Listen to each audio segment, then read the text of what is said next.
Don't quite know. We kind of never really do a 1 rep max out, but I've done 315, I'm gonna say a couple times, more than a couple times. So we kind of calculated to, a certain number. But we put a lot of work in this summer, just trying to get stronger. So that's one of my goals. What's your reaction to it was an honor. A lot of work went into that. Especially someone like me, they say a lot of things is genetics. But I had to put a lot of work in to run as fast as I can, change directions, and be as strong as I am. So honored by that, really. But this game is about skill and technique.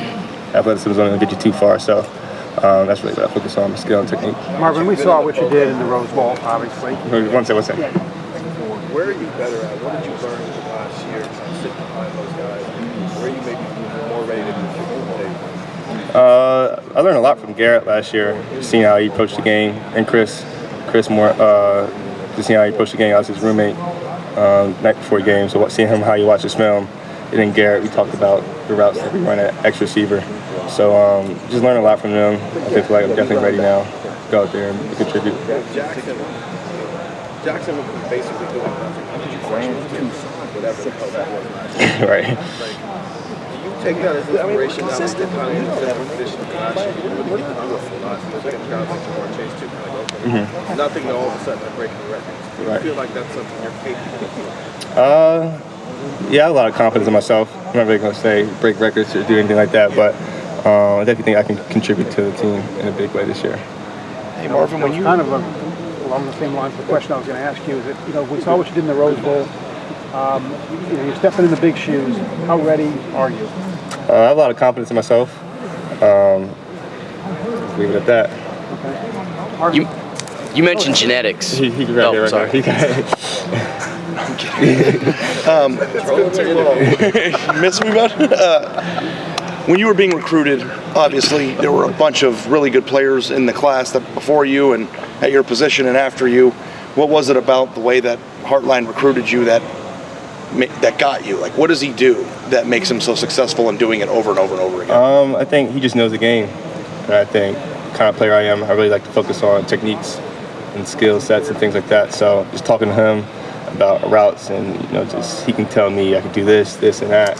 It really just stuck with me. He was coaching me, watching some of my high school reps, with the camps and some of the games. So just always getting his feedback was very important for me and helped me make my decision. And it doesn't matter who else is in the class before you, with you, or after you. It just, is that the type of personality I guess he's looking for? Or what? Yeah, I think you come here to want to be the best, and in that case, you're going to be surrounded by some of the best receivers in the country too.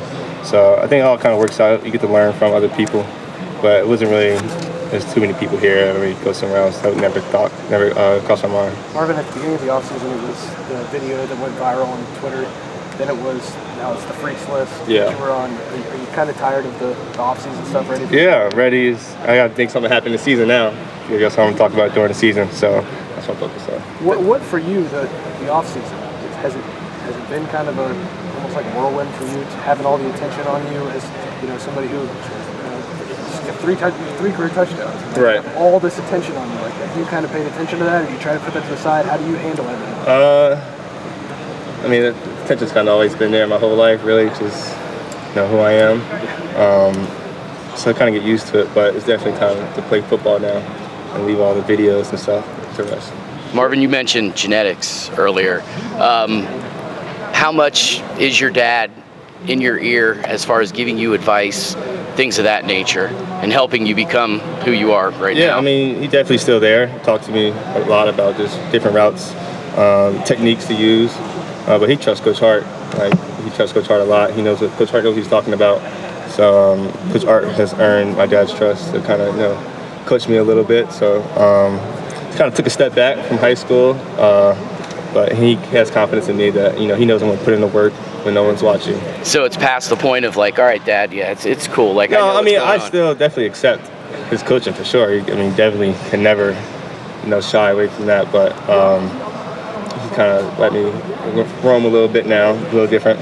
Marvin, what stood out to you? You're now listed at 6'4" on the roster. I told you last spring that I would make sure Jerry got you to 6'4". Have you heard that you're now not 6'3", 6'4" as you should be on the roster? Right. Yes, I am 6'4" now. Well, kind of always been 6'4". It's just the way they calculate it. But yeah, I'm 6'4" for sure. So finally, Jerry got in on that. Right? Yeah, appreciate it. That's my guy right there. Point, you look at the room. You're just like a different physical body type than everybody else in the room. How is that an advantage for you as a wide receivers going up against quarterbacks, especially maybe in the red zone? I don't really look at it as too much of an advantage. I mean, I try to play to my strengths. Obviously I do have size that, probably most receivers in the country don't have.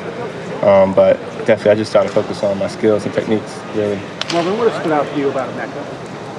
I mean, he's a playmaker. That's one thing I would say for sure. Just get the ball in his hands, he's going to make something happen. You see, he's that kick return for a reason.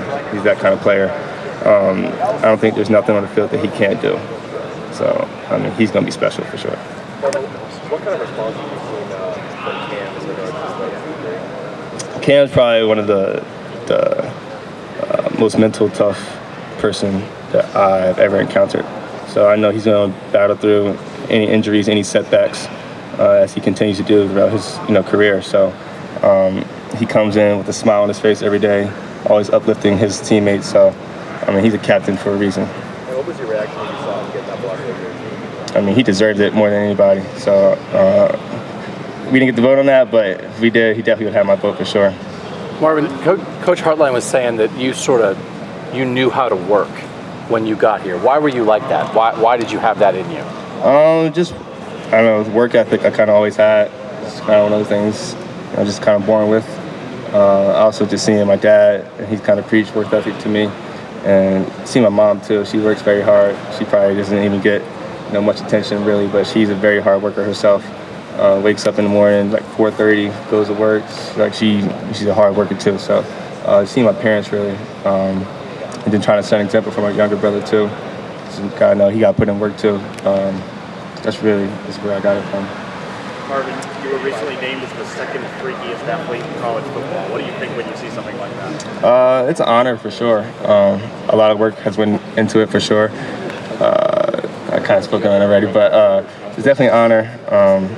Athletic ability can only take you so far, though. This game is about skills and techniques, so that's kind of what I focus on. You didn't think second? You know what I mean?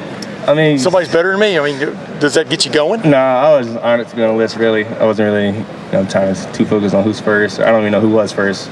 I know Tyleek, my teammate, was on the team, and I can tell you one thing: there's definitely other people on this team that should have been on this list too.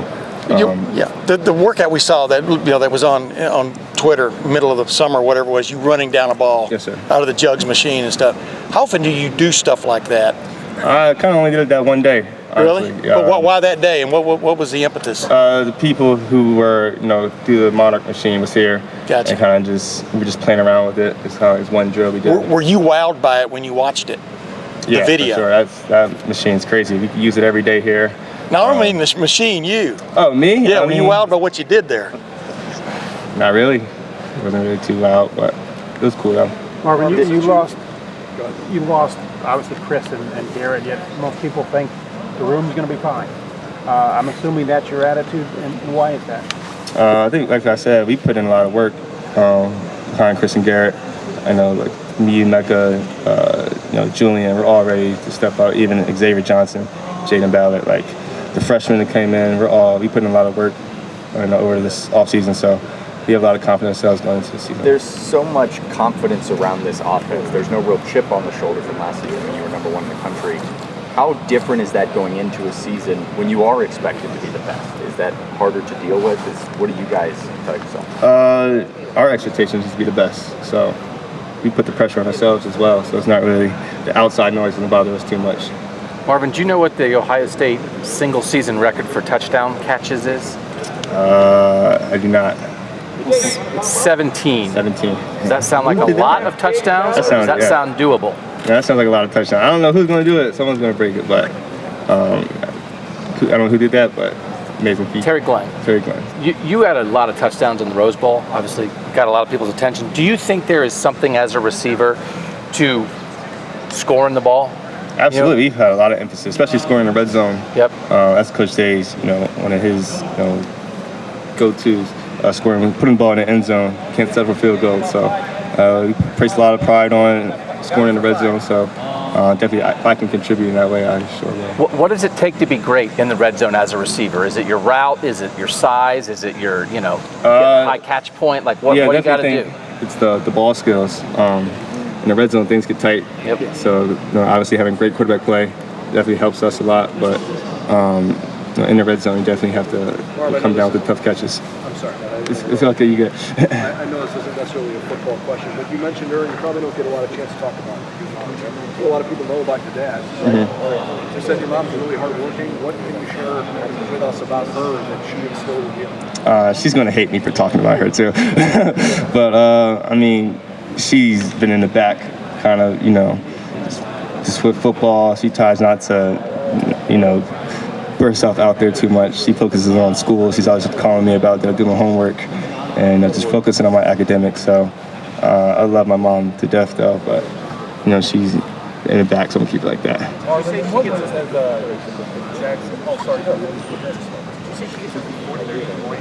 Yeah, she gets a. She has a Hall of Fame husband. She don't care. She want to have her own. That's just the kind of person she is. She works at a gym.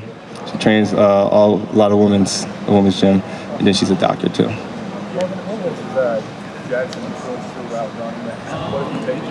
She's a doctor.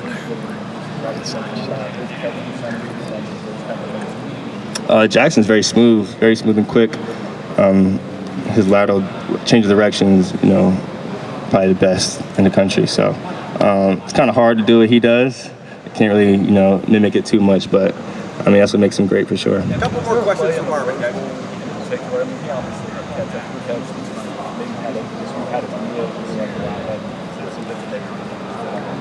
I mean, definitely the last touchdown. I mean, I don't know too many people that's making that catch.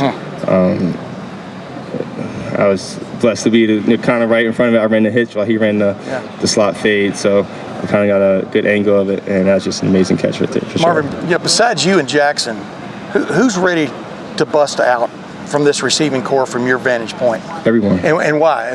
But give me a couple names and why you think they're ready to do something big. Just look at the whole receiver roster. Okay. They're all ready.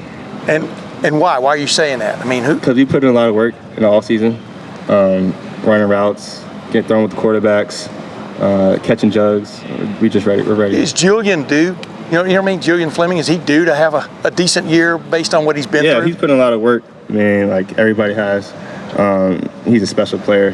Probably one of the other athletic guys that should have been on the list for sure. He's ready. He's going to show out, though. And how does Emeka impress you? How does Emeka impress you? Like I said, he's a playmaker. He's going to make every play on the field possible, from blocking, running the football, catching the football, right after catch. He's going to make it happen. Coach Day was telling the story the other day against Julian in one of the recent scrimmages. Hurt his shoulder and came back in. He got 2 touchdowns. Just wondering if you remembered that or were impressed by that. It happened early on in practice during the red zone period, and then we had the scrimmage afterwards, and he kind of fought through it, which he always does. And he had a big scrimmage for sure. That's just the kind of player he is, though. Marvin, what's it like playing with CJ, and is there something that you guys know about him that nobody else can possibly know about what makes him different? Playing with CJ is fun. He's going to give you a chance every time. A lot of quarterbacks, they might tuck it and run, but he's going to throw it up to his receivers, and he has trust in us. That's probably the best thing that I can say about CJ is he trusts us to make plays, and we definitely trust him. He's a leader on and off the field. I think a lot of you guys don't know he's teaching people how to cook and things like that. So CJ's a great person on and off the field to be around. And just you were talking about your ball skills. Just how do you evaluate your ball skills right now, and how do you work on them? Everything. I'm trying to get better at everything. So there's room for improvement for my ball skills for sure. Just keep working on the jug machines, throwing with CJ. Can't take live reps, getting the ball from an actual quarterback. That's probably the best way to improve your ball skills. But catching tennis balls, work with Coach Key. He's always having me tennis balls during mid-practice, just working my ball skills like that. And the tennis ball, why? Because it's light. You got to focus. It's just hand-eye coordination. Yeah. I mean, just looking at the ball, looking in the end, something small and a small object. Yeah. So Marvin, thank you very much. Thank you, Marvin. This guy juggle 9 of them. Practicing with tennis balls. I'm not surprised.